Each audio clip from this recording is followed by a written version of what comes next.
Alright, what's up everybody? This is Vesper and I'm here with Killy, and this time we're going to talk about Evo basically, maybe some other stuff too. So, how was Evo for you this year, Mr. Killy? Evo was insane this year. Was it? I think it was pretty crazy. I'm kind of disappointed it didn't go in the end. But really? yeah, I would have liked to have gone this year. There's but, dude, we had to go to LA for E3, man. There's just no way. You don't deserve it. And I also had freaking 3 weeks in Europe. Yeah, you're in Europe for 3 weeks, man. Your work would have killed you. 3 weeks in Europe, come back, go to E3, and then go to Evo? Yeah, that's spoiling yourself way too much, man. Exactly.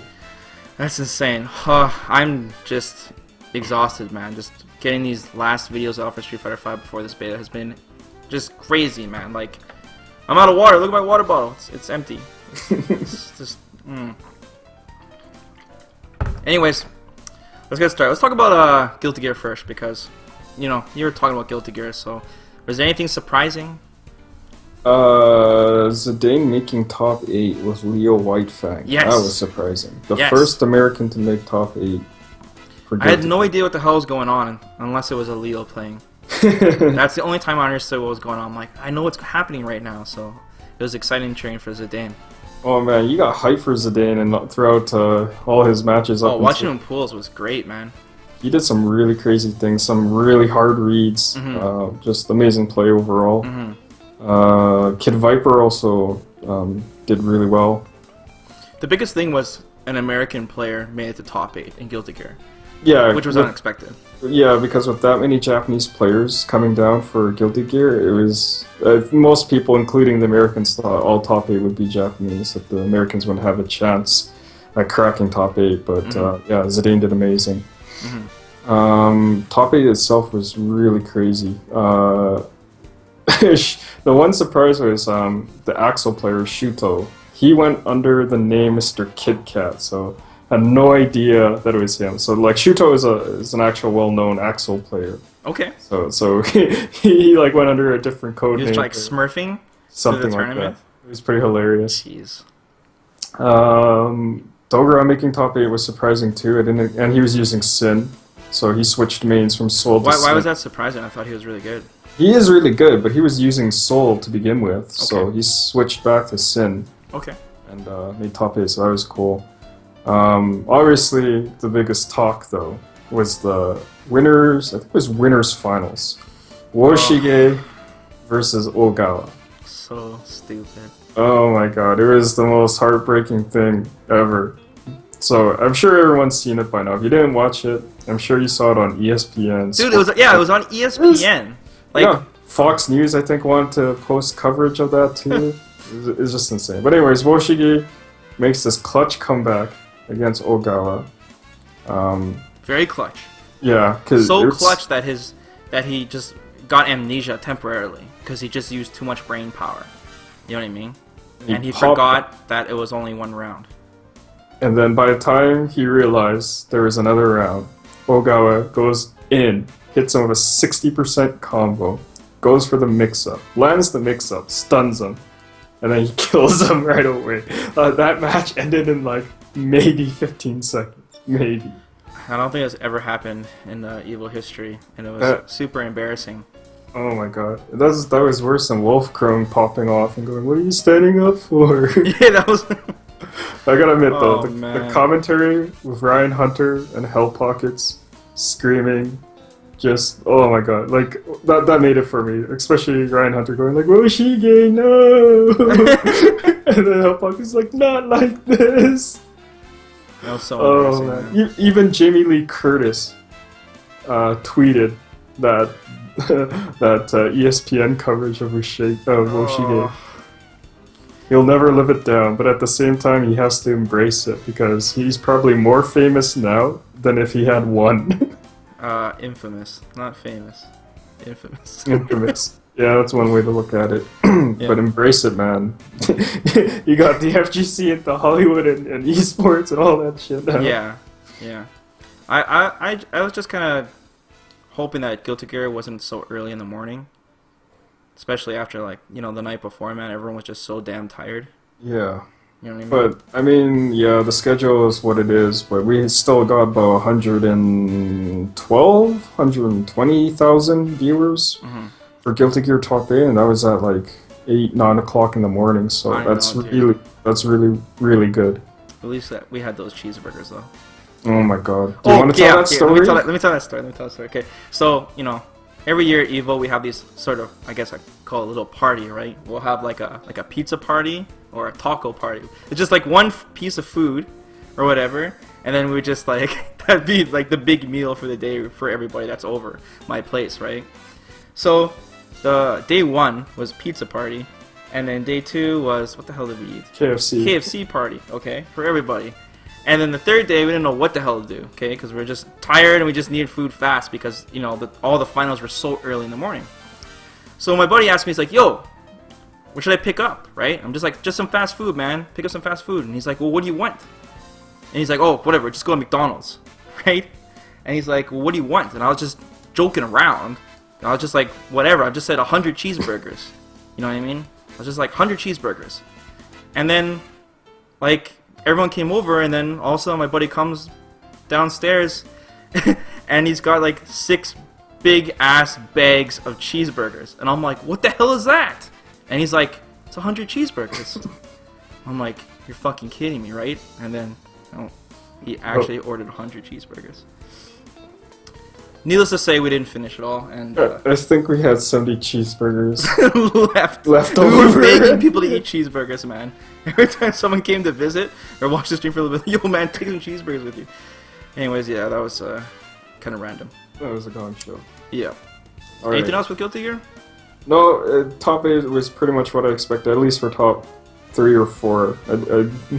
Last podcast we did, I did say Ogawa and Woshige was the favorites to win. And they would have made it unless Woshige didn't fuck up like that. But I think after he lost in that fashion, the crowd like pumped him up. Like the crowd was on his side, and I think he managed to mentally recover because of that. I thought for sure he took himself out of the tournament. You think if he didn't like do that goofy thing that he did, he had a chance to win that tournament? I think he does, because he had so much momentum. You know what I mean? That Amelia is a good matchup against Zato. So I think like those two are like kind of the best players in Guilty Gear. Plus they use like the best characters in the game. So that would have been like my pick for grand finals. But yeah, gotcha. Nage is like a more of a sort of a newcomer in Guilty Gear. I mean he's started playing in I think the previous version, and then yeah, he's just really strong. So yeah, I'm not surprised he got second, but. Yeah, but I mean, nothing too out of the ordinary out of top 8, besides Zidane. Okay. Alright, let's talk about Street Fighter now, man. Street Fighter, to summarize it, I would say that was the greatest Street Fighter 4 tournament of all time. Oh my god, it was just the top amazing. 8 alone. The top 8 alone was the greatest Street Fighter 4 tournament of all time, in my opinion. I just thought that every single match was insane.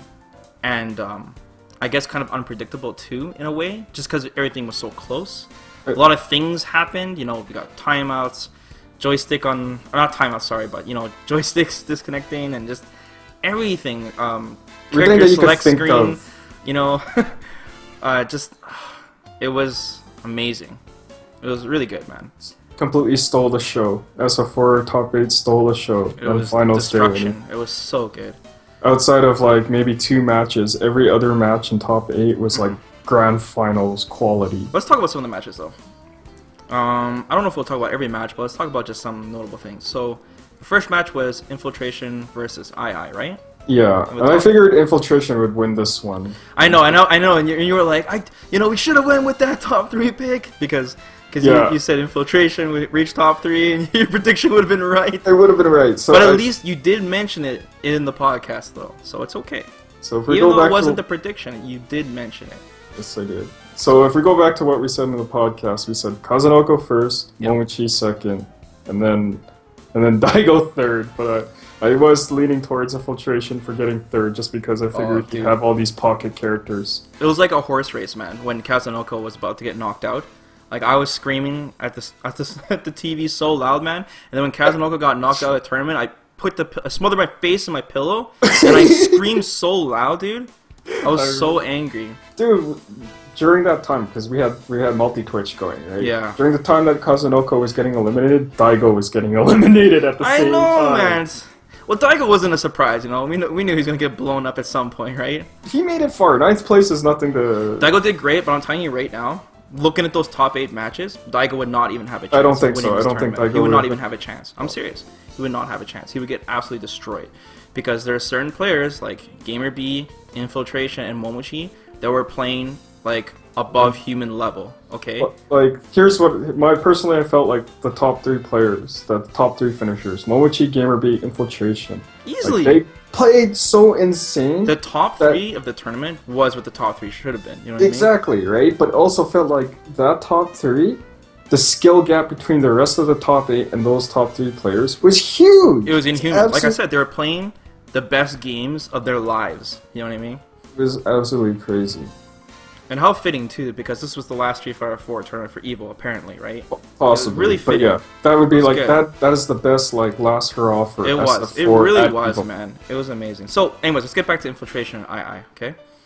So II, after Kazunoko got destroyed, and Daigo got destroyed, I was rooting for II to win this tournament initially. Same with me because he uses Jury. He went like under the radar. Apparently, he's like a net play. Japanese net play Jury, and he's like really good. But for the most part, if you weren't following the character, he flew under the radar. Okay. And him making top 8 with unorthodox character was insane. And like when we're watching this guy play, before he reached top 8, he was doing the most craziest stuff with Ultra One Feng Shui engine. It was just like smart. Didn't overcommit to the overhead mix-up, and then he would reset multiple times. It was crazy. And he would know when to back away. Yeah. He wouldn't like force the combo, basically. I remember, I don't have no idea who II was. And sometime in the afternoon, I was just watching some pool plays, people getting destroyed. And then I saw II play, and I'm like, as soon as he started moving, like back and forth at Jury, I instantly knew this guy was amazing. Just his flow, you know what I mean? Like, you know when somebody really has a character mastered by the way they move with the character? Like, take Valmaster with Chun-Li, for example. Just the movement alone, I could tell he was amazing. And honestly, though, as amazing as he was, I don't think he played great in the top 8. I thought he did a lot better in day 1. Felt like he was nervous. Yeah, and that's no surprise, man. Look at that crowd behind you in that stage, right? And this is probably his first time at an overseas tournament at that kind of scale. He must have been nervous. But yeah, no excuses. He definitely, like, Infiltration looked like he was just one step ahead of him throughout the entire match and, like, destroyed him 3. His zoning game was so good, man. Just using the EX Fireball and just... his jump-ins were great too, like the angles he was jumping in on, and just his overall pressure was awesome. His jump-in spacing was excellent. It was at a range where it's like, if I push a button and you DP, I'm gonna get anti-air. But if I don't push a button and you DP, you're gonna whiff. Like, he just forces that kind of like guessing game at that point. Okay, and then we had Momochi versus Tokido, but just Tokido in general. I felt like Tokido played poorly in top 8. He did, like, he was so strong on the first day. Yeah, day 1 he played so amazing, but... clean, right? Like, can you say that Tokido was nervous, though? How many times have you been put in that I situation? don't think he was nervous, but, like, for some weird reason, man, he couldn't clutch it out. He would, like, he'd get them to the last 10% of life, and he couldn't clutch it out, and then they would come back. It just wasn't his day. It just wasn't his day. Oh my god. It was disappointing to see Tokido lose in that kind of fashion. I thought he was going to do very well, but yeah, it just wasn't his day. That's all there is to it, man. Yeah. You know what I mean? It was a well-deserved top 8. Him getting to top 8 was well-deserved. Yeah. It's just that he just wasn't his day, right? Yeah. Let's talk about Nemo. Oh my god. Like, I always knew Nemo's Rolento was crazy. If Nemo made top 3, he could have earned it too, man. The only problem with Nemo was he was playing like Infiltration, Momochi, and Gamer B for the first half of his matches, and then he ran out of steam. It's like he'd go on this tear for the first 2 games and pull ahead. But then, like, the 3rd game, they'd start adapting, and then they came back on Nemo, and then it was like, he ran out of gas, right? Seriously, it was like he entered the zone. If you guys watch Croco No Basket, he entered the zone, and he loves Street Fighter, but he just didn't love it enough. You know what I mean? It only lasted him for 2 It games. only lasted him for 2 games, man. He just ran out of steam, man. He ran out of chakra. Like, he made Rolento look so insane. Like, he had so many gimmicks for the first 2 matches, and that's why I said Daigo would have 0 chance in top 8. You know what I mean? Like, it just would have been a nightmare to adapt to that kind of thing, you know? Mm-hmm. But the trick to being Nemo seemed to like just to be like screw zoning, just go all out on him. You know what I mean? Just like play just retarded, basically. Well, Rolento has like no defense, right? Like that character has shitty defense options, and look at his crouch teching, man. His crouch teching is 3 punches, so you can get that dumb roll going. I know, right? That's so cool. So as soon as that started happening, right, people were like, "I'm just gonna start option selecting or like bait it out and punish." So it looked like PR was catching on, but he just couldn't clutch it out, and so Nemo eliminated PR Rog. PR is always a good wild card, especially against the foreign players. They always have troubles dealing with his Balrog every time, every single time. But no surprise, he made it into top 8. Nope. He's always a strong contender. Always, man, every time. Knuckle Dew. He's crazy too. At 7, how old is Knuckle Dew? Right? Like, I don't know how old Knuckle Dew is, to be honest. I think he might be 2021, something like that. Yeah. But for being as young as he is and making top 8 at EVO like that, like, with the playing field as crazy, like this is probably the craziest the playing field has been for SF4. Like literally, you could say a pool of about 32 players on a good day, they would all have a chance to win EVO. And like he made top 8 among all of those players. Would you say Street Fighter 4 is a young man's game? Because, you know, look at Knuckle Dude, his reaction speed is so insane. When you got games like StarCraft, for example, where being, like, young is so important in being a champion. Do you think that's required? Not really, because it comes down to experience and, like, patience and having the mental fortitude. And you really saw, like, that mental fortitude happening in between Gamer B, Infiltration, and Momochi. And I think a younger player is just too inexperienced to win EVO like that. Like, and it shows with Knuckle Dew that he's just inexperienced in some areas. But yeah, his reactions are crazy, and he made some really good reads. But like in a long drawn-out game, I don't know how well he would do. I think Did Knuckle Dew play II? Is that who put him in the losers?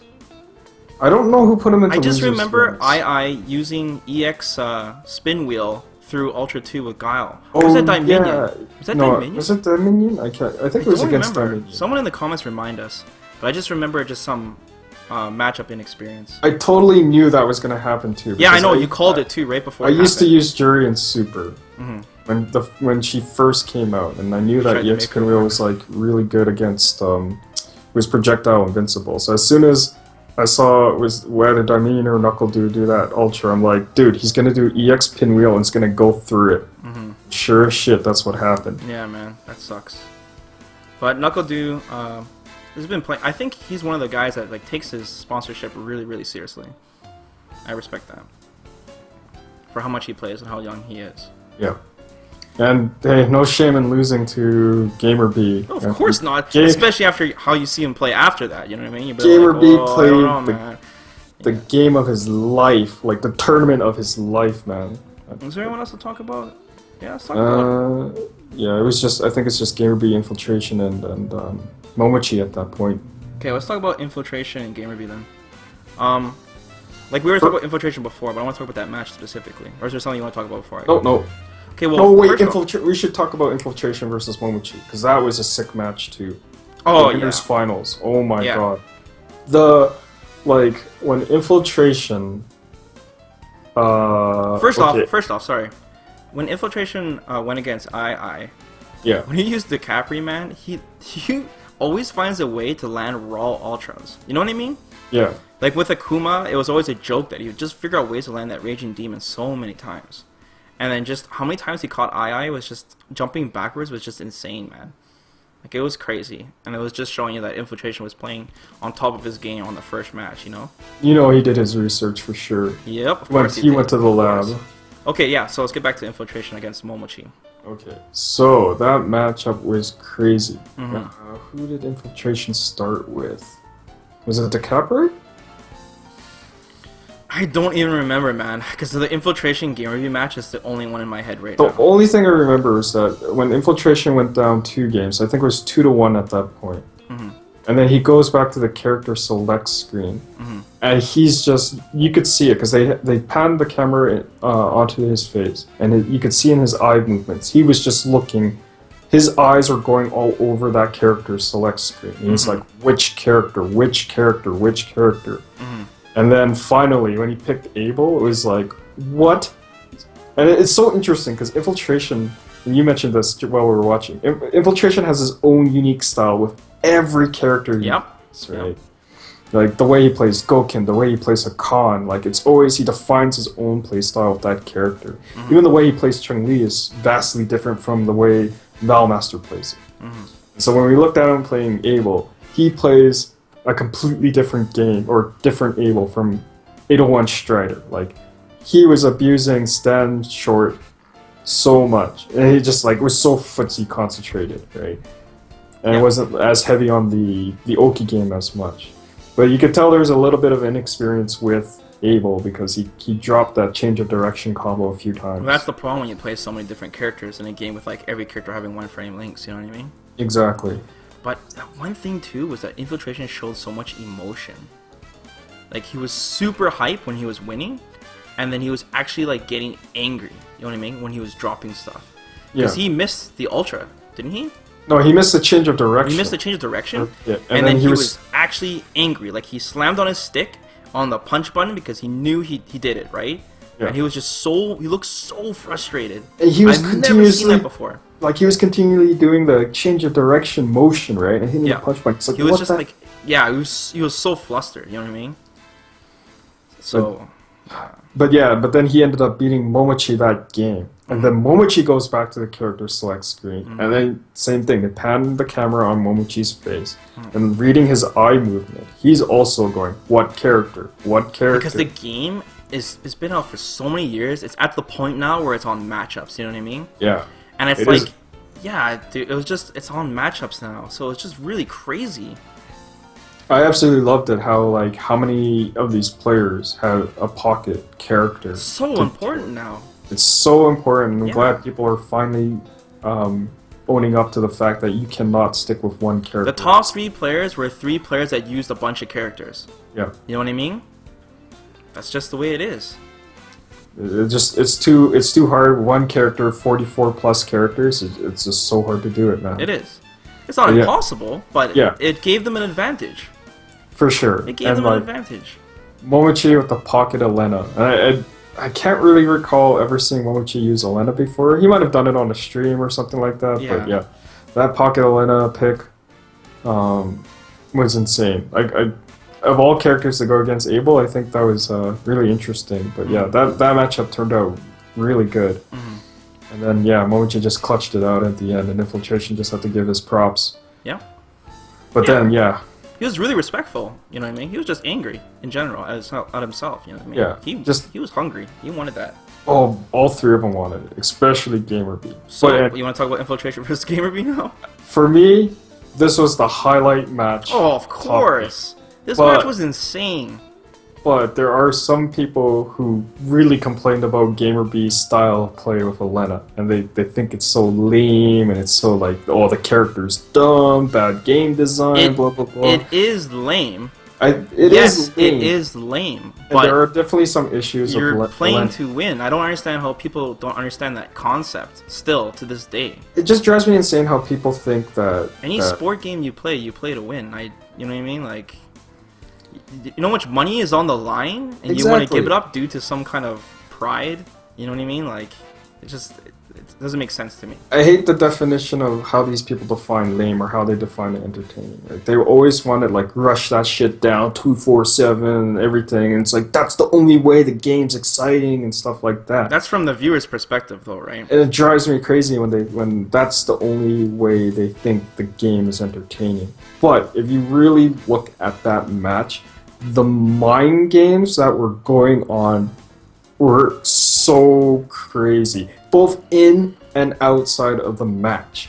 Like if we're talking about inside of the match, let's look at the use of healing and how GamerB was using healing. Okay. So like, first off, it was an interesting pick for Infiltration to go with Chun-Li in this match. It was an interesting pick. Because you automatically know, like we've seen it in past tournaments, that anytime Elena has to fight a zoning or fireball character, it's always going to be focus the fireballs, backdash, build up ultra, healing whenever possible, right? And just do healing. Because you play the War of Attrition game, and by sheer numbers, Elena's going to come out on top unless you get a good Oki game going on her.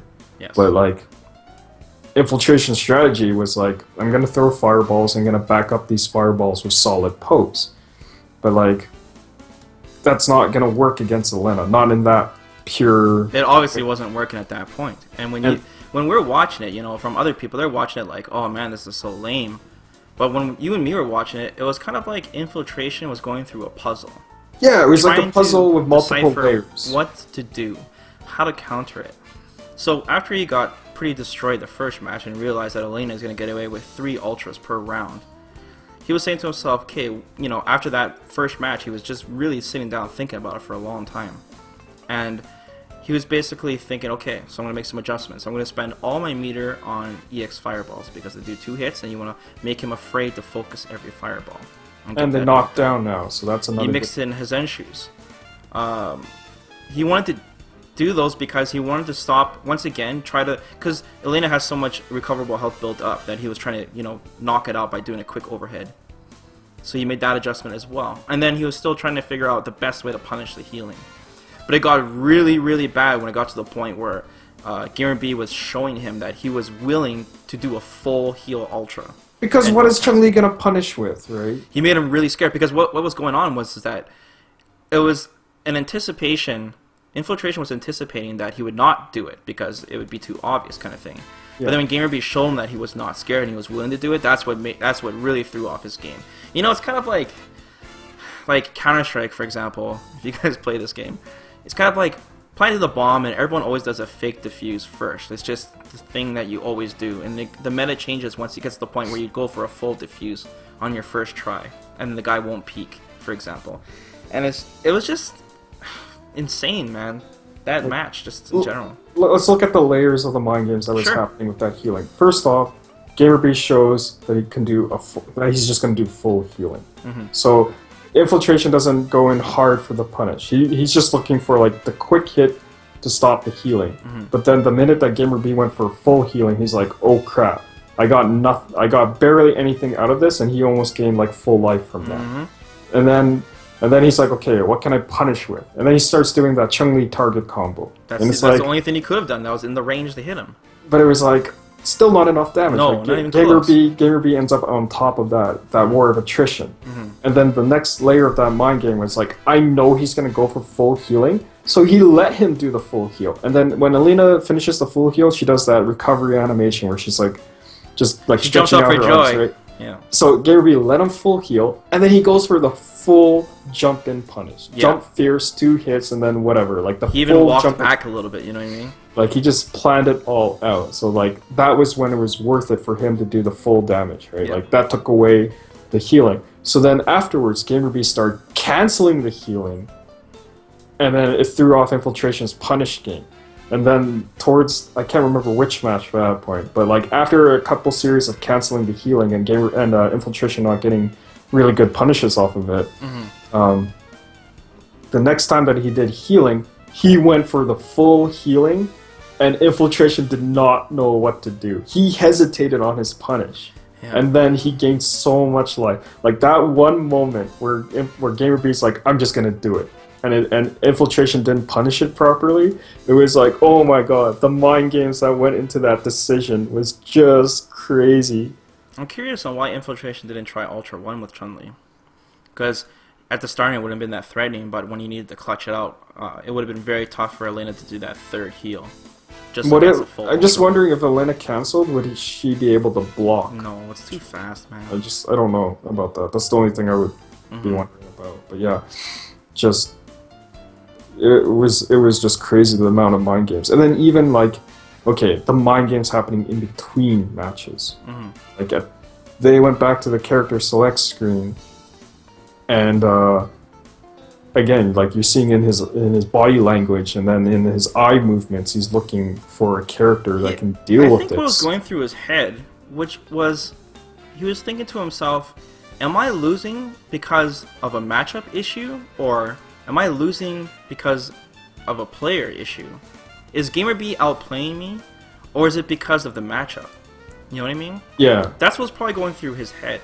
And he was just trying to figure out if he's, you know, just jumping the gun kind of thing and just overthinking the situation, and whether he should stick with his guns or not kind of thing. He really thought about it. Like, really thought about it. Was that the one where they had to put the clock on him, or was that the Momochi Grand Final?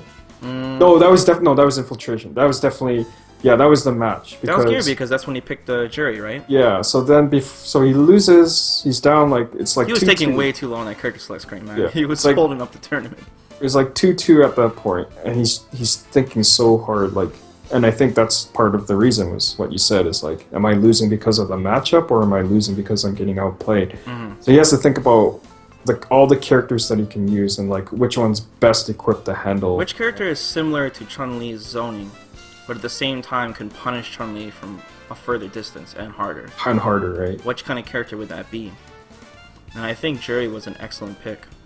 I'm kind of surprised he didn't go with Akuma, but maybe, I don't know, maybe Akuma doesn't have a good matchup against Jury, but against Elena, but yeah. I don't know, I also kind of like, one guy had mentioned it, he's like, he didn't counterpick at that point, he went with his heart, he chose Korea. Well, he still was trying to counterpick. So. Yeah, for sure. But it's just hilarious. But yeah, that Korea, that Jury pick was really interesting, and he also had a really different style of Jury play from II, so that was cool. Yep. And he had an amazing clutch on that first round, I think it was. Yeah. It was either the first or second round. He had an amazing clutch with Jury, because I thought it was over. You know what I mean? I thought it was like, I'm glad it was close, because then Infiltration would have been kicking himself for picking Jury in the first place. Yeah. He did well with her. Yeah, but that match in itself was worthy of a grand finals. Oh, of course. And I was kind of like, I was kind of worried, like, because the grand finals is not even going to live up to this match. You know what I mean? I was kind of worried about it. And the other thing I was worried about is, like, that was a very long and grueling battle mentally. Oh, it's just exhausting. Yeah, we were laughing too, because, like, you know, Momochi was in the back, you know, getting his nails done, and his shoes shined, right? And, you know, this whole time, GamerB and Infiltration are playing the games of their lives, right? Yeah, and I was like really concerned. I'm like, how do you go from that into grand finals? Like, how do you prepare for that mentally? Like, how are you not mentally exhausted going into grand finals like that? Like, and how can you pull this off? They're in the zone, man. That's how. But like, yeah, GamerB was in the zone against Momochi, and then it's like, and then you also have to consider he has to reset the bracket and then win another 3 games. So you have to win 6 games in total. So yeah, let's talk about the grand finals now. So, GamerB versus Momochi. When GamerB picked Adon, I was kind of worried, because I'm like, you did so well with Elena. You know, you're so in the zone with this character. Why pick Adon? But it turns out it was GamerB that was in the zone. You know what I mean? Like, yeah. So he played Adon so well. When we was playing Adon before, he wasn't doing the right optimized combos. Yeah, because he picked Adon against Knuckle. He was missing so much damage, and we're like, I was wondering, what the hell? Why is he? You know, he wasn't confident enough. But you know, when he fought Momochi, it was kind of like he has to play at his full potential, or he's gonna lose, kind of thing. Yeah. And when he was landing all those insane combos with Adon, I was like, okay, Adon's the key here. And that match was just phenomenal, man. Yeah. And I think like. It seems like Momochi didn't play any more amazing than he usually did, but it was just that everyone was so focused on Infiltration and GamerB that we didn't really like see Momochi's gameplay. But Momochi was playing amazing too, you know what I mean? Very just solid. It was hard to pay attention to him with the other things going on. Yeah, he was playing super solid, very patient, but also like taking the right amount of risk when necessary. Yeah. So, I mean, he was just they were both playing the games of their lives at that point, and but like, when Gamer B reset the bracket, and then Momochi goes back to character select screen, and he's like thinking about which character do I need to pick, and he goes with Evil Ryu, and it was just like, wow, this character of all characters. So surprising, so many surprises during that top 8, man. But like the one thing I don't understand is why did Gamer B stick with a Dawn versus Evil Ryu when he used Elena to eliminate Daigo, who's arguably the best Evil Ryu player right now? I'm not sure, man. I really don't. I just think that Gamer B was just so in the zone that he was just focused on using that character and that one character only, you know what I mean? Like, he just decided in his head that he was just going to play it out. I wonder if it was kind of a pride thing, because I guess there was some sort of rumor going on about how the Japanese think, oh, Gamer B is just playing the numbers game and going for advantageous matchups, and I wonder if he took that personally. He's like, no, I'm going to win this with my real main. No, I think Gamer B was in the state of mind that he wanted to win this tournament no matter what. You know He was definitely in the zone and just. He looked extremely focused, you know what I mean? Like, he wasn't being stubborn about anything. Like, when he lost, he didn't get discouraged, he didn't get angry, he's just like, he didn't let it phase him. No. Well, how many times has he been top 3 at Evo, man? Or in general? He's like, he is the true second place king. He is. He is, man.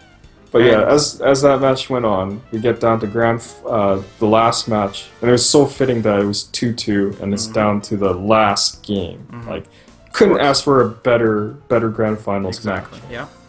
But then, like, okay, Momochi wins round 1. We're like, oh man, is this it? Can Gamer B tie it up? And then all of a sudden, Momochi's stick disconnects, and the Razer Aatrox stick malfunctions. And then it was like, oh my god, is this for real? Is this actually happening in grand finals? Yeah, that was a disaster. But this is the thing. First off, you know, whether Gamer B should have taken the round or not, the Evo rules state that no matter what, he has to take the round.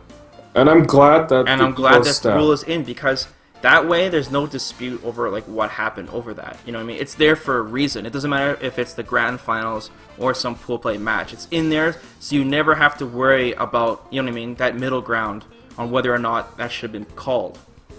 That rule is in there for a reason. And it takes the decision away from the players. None of them can be villainized at that point. Exactly. You have to take that decision away from the players and let them and enforce the rules. You need to set a precedence, you need to set a standard, and you can't show preferential treatment. It still sucks. It has to happen. The look on Gamer B's face is kind of like, I don't want to win like this.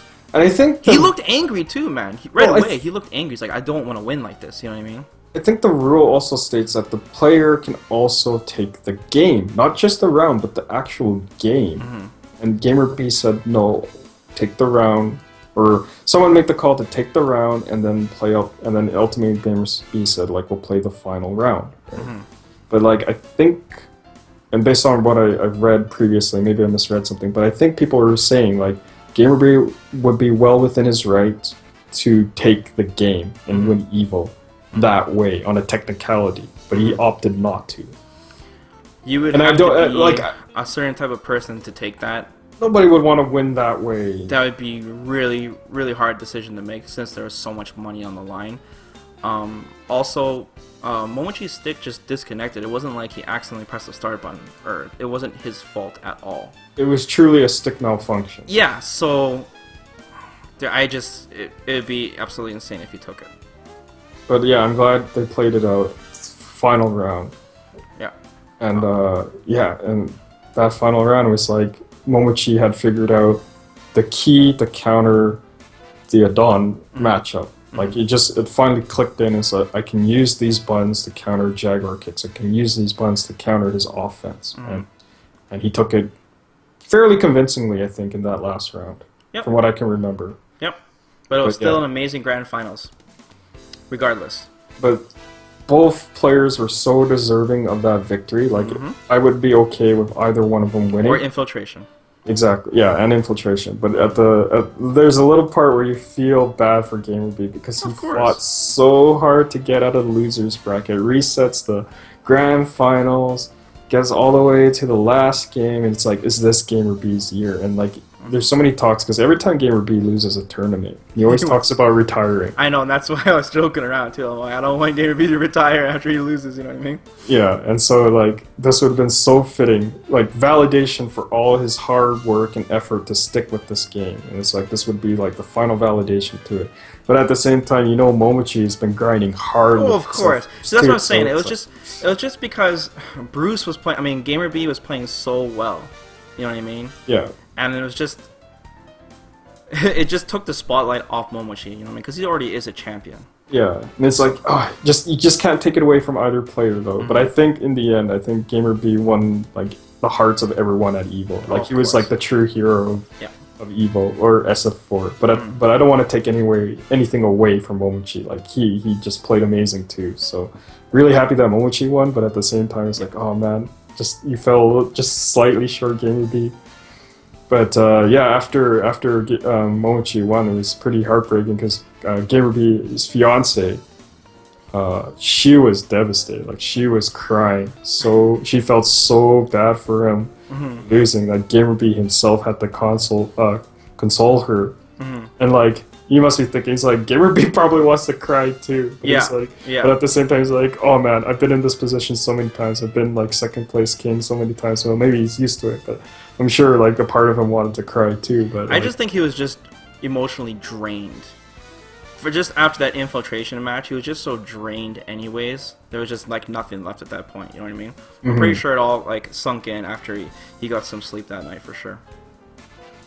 But yeah, I guess it worked out for him in the end because they're getting married now, so that works out for him. But I like how people like to equate it. I think one person said like, that's the story of Rocky right there. Oh, it seriously is.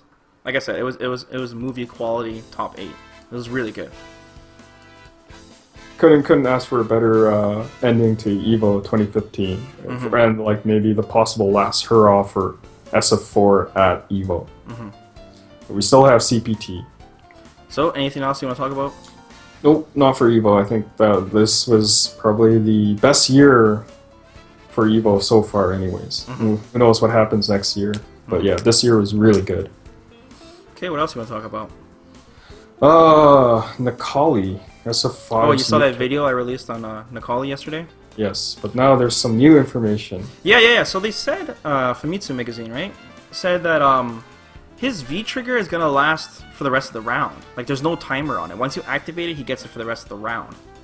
I think that's absolutely crazy. But so I think he's gonna be the first character with four stocks of V-gauge. Right? That would make sense, right? For at least 4 stocks. Like, it wouldn't surprise me if it 5. That's 100% your health. Who knows? You know what I mean? So 80% damage would take. And another thing too is they mentioned that his super, because his super changes during V-trigger, but so does Ryu's does too. But anyways, his super is going to be an instant kill when he has his V-trigger activated. So that also leads me to believe that he's got 4 bars of V-gauge, you know what I mean? And I'm pretty sure it's a throw super, man. Just because we didn't see him combo into it, and that'd make a lot of sense. Yeah. So the fact that he can even combo into his V-skill, those Viper Seismos, still, like, further hints that it's going to be 4 bars of V-gauge. It makes perfect sense. It definitely seems like in order to balance it out, he has to be able... Like, that V-gauge has to be 4 stocks. At least 4 stocks. I wonder if Combo Fiend had anything to do with the design of that character, and he wanted to make him look like Spencer as much as possible so he can... But, yeah, man, like, and you were talking to me about before, too, when you got this information. You were saying, man, I want the other characters to be able to combo into their V-skills, too, you know? Well, not necessarily like, combo into it, but I'm talking about, like, straight-up cancels, you know? Yeah, like, I want them to revisit the old... Like, I'm wondering, because no other character in the E3 build could cancel normals into V-skills.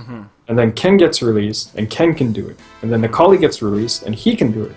So it's like, are they going to revisit the old characters and allow some of them to cancel their normals into V-skills? Whether combos or not is irrelevant at that point, but being able to cancel their normals into their V-skills. I think it would be really nice for Ryu, Chun-Li, and Nash if they'd be able to do something like that. And yeah, I like how Combo Fiend finally clarified too for the V skill for Ken. You have to tap it, he dashes forward or runs forward. and if you hold it down, he does a step kick.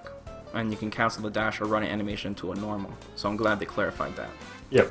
So I'm assuming the step kick, when you hold it down, will be used for baiting tick throw attempts or something like that. So if you're, constantly canceling your normals and throwing the opponent, you can, squeeze out a step kick if they try to tech your throw, kind of thing. And you gain your V gauge from landing a successful step kick. Yeah, they really have to force that mind game, because apparently from word of mouth of the people who were trying him at Evo, that V skill is incredibly punishable. Because he has to travel the full distance, so you can't cancel it in the middle of the run automatically. He has to travel a set distance first before you can cancel into a normal. And because of that, you can really poke him out of it and punish him in between if you make the right call. So hopefully the step kick itself can catch those buttons, and if so, then you can play a proper mind game with that V skill. If not, then that V skill is kind of garbage. Yeah. Anything else you want to talk about? So we did Macaulay. Oh yeah, SF5 beta is this Thursday. Yeah, so Street Fighter 5 beta is this Thursday. If you guys pre-ordered the game from Amazon especially, make sure you guys check your emails, because they've already sent out most of the codes, especially for people who pre-order on Amazon. For anyone who was pre-ordered the game off PSN, go ahead and go to the PlayStation Store and search Street Fighter 5 beta, and there'll be a pre-download. I think it's like 1.4 gigs, and you can pre-download it already. So I already have it set and ready to go here. So I can't wait to stream it, man. You're coming down, right? Yeah. What day are you coming down? You coming on Friday or Thursday? I'll probably come down Thursday. I'm gonna first download the client first, because I ordered it from Amazon, and I also pre-ordered it from ED Games. Did you get your code? No, ED Games said they won't get it until Thursday, and I haven't. The Amazon one, you got your code, right? No, Amazon. I still haven't received my code from Amazon. When's the last time you checked? Today. Check it again, because it should be out by now. I'm hearing. But I ordered from Amazon.ca, so I don't know if that. Okay. I don't know if that makes an impact. So. That's why I said on my video before, man. I don't like the idea of them giving the codes on the 20th. It's just too soon. There's too many things that can go wrong. You know what I mean? That's why I just played it safe and got off the PSN, man. Yeah, I wouldn't be surprised if it was a huge cluster by Thursday. But do you work on Friday? No. So you'll be coming down for sure on Friday then. Yeah, I'll probably come down Thursday night. I'll probably come home first and load up the game, and then I'll come. I would need your help, man, because I'm playing random select only. You know what I mean? I don't give a shit. I'm playing random select only. So when I hope if my first character is Nash, I'm gonna tell my stream, I'm sorry guys, you're about to see VesperArcade get blown up pretty bad, right? I'm gonna have to call you and get me to tell you some stuff as soon as possible, man. I need a Nash player around, so it's gonna be insane. But random select, I'll play. What is it? I'm gonna play Bison and Chun-Li and Birdie. But we don't get Birdie and Cammy until Saturday, I believe. You're gonna play Nash, Ryu, and Cammy. Yeah. Okay. So you'll be here for the whole weekend. Hey, better bring your sleeping bag. It's gonna be crazy. Geez. I'm gonna be streaming this as much. Every time I'm playing Street Fighter 5, I'm gonna be streaming. And hopefully we can find an exploit here, so we can turn this Ethernet cord off. You know what I mean? So we can play offline here, because I want to do some combos and stuff, you know what I mean? Not have to search for players all the time. Yeah. So hopefully someone will figure out something, because I want to, optimize my time in training mode. And then, we could do some live combo videos or something. That'd be cool. Dude, we're gonna have the rest of the VesperArcade crew coming down probably. Oh, it's gonna be a gong show by Saturday for sure. Yep. Yeah. So hopefully you guys come and check that out on the stream. So it's VesperArcade on Twitch. So just search VesperArcade. That's my channel. And also expect a lot of things to go wrong too, because I've never streamed myself before. So expect the stream to crash every 5 minutes, me not understanding what to do, and just a lot of bad things gonna happen that day. But it's gonna be fun, because we're all gonna be there experiencing it together. So it's gonna be so much easier. Dude, I hate playing matches by myself and doing commentary. It's so hard. It's hard, dude. I'm talking talking to myself. It's just so. I'm not used to it, man. I'm just not. And it's gonna be so much easier for me to play matches and then have the chat, have people with me, you know what I mean, talking to me. That alone, man, I'm happy about, so. Dude, remember when we tried to do Guilty Gear match videos and you were talking to me and I'm trying to play and I'm like, I don't know how to talk and play at the same time. It's really hard. Dude, it's so hard, man. It's so hard. I'm gonna need an imaginary friend. I gotta grab my Tom Berry plush or something and put it by me and just talk to him. Like Wilson or Tom Hanks or something. I don't know. It's tough, guys. Really, it is. So that's gonna be. Hopefully the netcode's good enough where we can do something like that. dude, shh. Don't talk about netcode. Don't jinx it. Oh man, I'm that's thinking about that right now. gotta hope, man. Gotta hope. And even if it's laggy, we're gonna embrace the lag. We're going to embrace it. So yeah, man, where are we at? We're at 50 minutes right now. We better close this off. People would be complaining. Yep. So, any parting words? Nope. Look forward to Thursday. And if you guys order cheeseburgers from McDonald's, make sure you give them a 1 hour notice. And with that, let's close the video out. So, thanks for watching, guys. Peace.